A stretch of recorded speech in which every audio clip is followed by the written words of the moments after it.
Assalamualaikum warahmatullahi wabarakatuh. Halo, jumpa lagi bersama saya Bahtiar Movie. Baik Bapak Ibu, pada video kali ini admin akan memberikan informasi yaitu mengenai proyeksi pemenuhan kebutuhan ASN tahun 2024 dan penataan tenaga non-ASN ataupun tenaga honorer. Nah, jadi ini sedikit kabar baik ataupun kabar gembira terutama bagi honorer yang belum lolos P3K tahun 2023. Nah, jadi bagi Bapak Ibu, simak terus video ini dan sebelum lanjut seperti biasa admin ingatkan kembali, jangan lupa tekan tombol subscribe-nya terlebih dahulu dan tekan tombol loncengnya agar nantinya Bapak Ibu selalu mendapatkan update informasi-informasi terbaru dari kami. Baik Bapak Ibu, kita langsung saja. Nah, informasi ini diposting langsung di Instagram resmi Kemenpan RB. Nah, kita lihat di sini Bapak Ibu di bagian ini. Nah, ini Menteri Pan RB laporkan rencana rekrutmen ASN tahun depan ke Presiden. Nah, kita baca terlebih dahulu captionnya Bapak Ibu.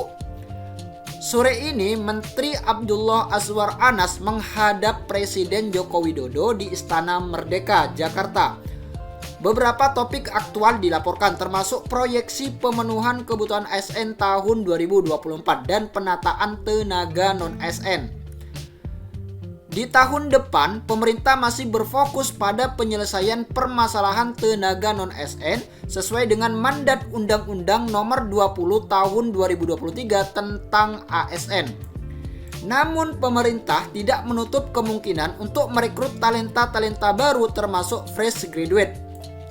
Arah kebijakan pemenuhan ASN tahun 2024 juga masih diprioritaskan pada pemenuhan kebutuhan ASN pada pelayanan dasar yakni guru dan tenaga kesehatan.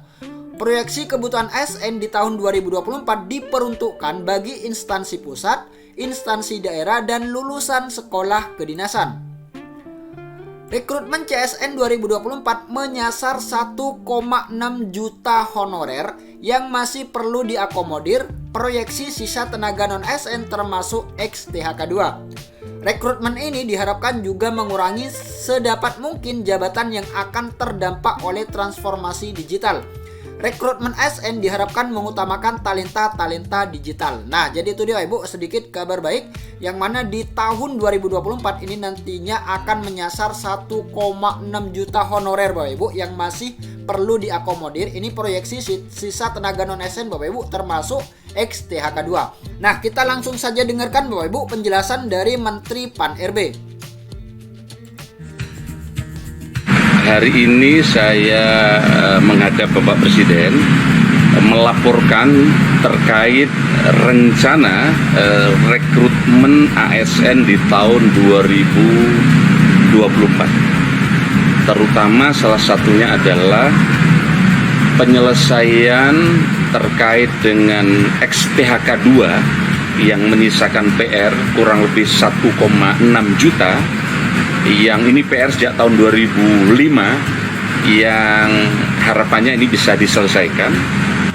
Nah, tahun depan kami tadi melaporkan perlunya fresh graduate yang lebih besar. Kami diminta mendalami berapa ratus ribu yang diperlukan untuk fresh graduate ini. Mulai dokter, talenta-talenta digital yang akan direkrut untuk di seluruh Indonesia. Nah, jadi itu dia Bapak Ibu penjelasan dari Menteri Pan RB yang mana nantinya di tahun 2024 ini akan menyasar 1,6 juta honorer. Nah, kemudian kita lihat di sini Bapak Ibu. Nah, kemudian di sini juga dijelaskan Bapak Ibu terkait penataan manajemen ASN pasca penetapan Undang-Undang Nomor 20 Tahun 2023 tentang aparatur sipil negara yaitu terkait pengadaan CSN. Nah, kita langsung saja cek Bapak Ibu. Nah, ini dia Bapak Ibu di pengadaan CSN untuk kedepannya. Yang pertama, ini kan menggunakan Undang-Undang Nomor 5 Tahun 2014 yang mana rekrutmen CSN diselenggarakan 1 tahun sekali di dalam Undang-Undang Nomor 5 Tahun 2014 menunggu penetapan kebutuhan formasi. Dan kemudian diatur mekanisme teknis terkait pengadaan termasuk tahapan seleksi administrasi, SKD, dan SKB. Rekrutmen P3K hanya untuk mengisi jabatan pimpinan tinggi utama dan madya serta jabatan fungsional. Masa percobaan PNS dikunci selama 1 tahun. Nah, ini untuk Undang-Undang Nomor 5 Tahun 2014.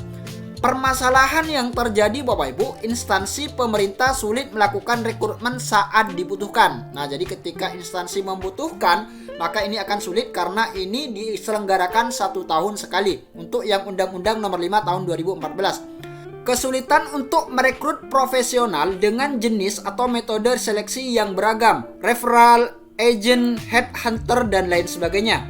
Terdapat kebutuhan instansi pemerintah mengisi jabatan pimpinan tinggi pratama dari profesional, misalnya jabatan direktur di OIKN.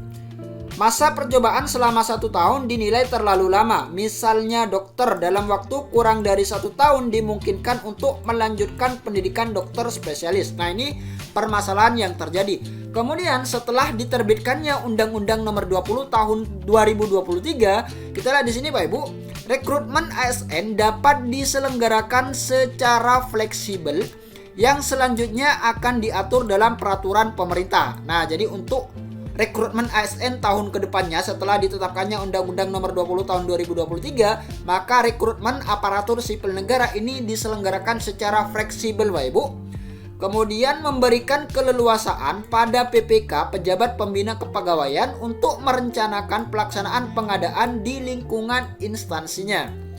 Rekrutmen P3K digunakan untuk mengisi jabatan tinggi, fungsional, dan pelaksana.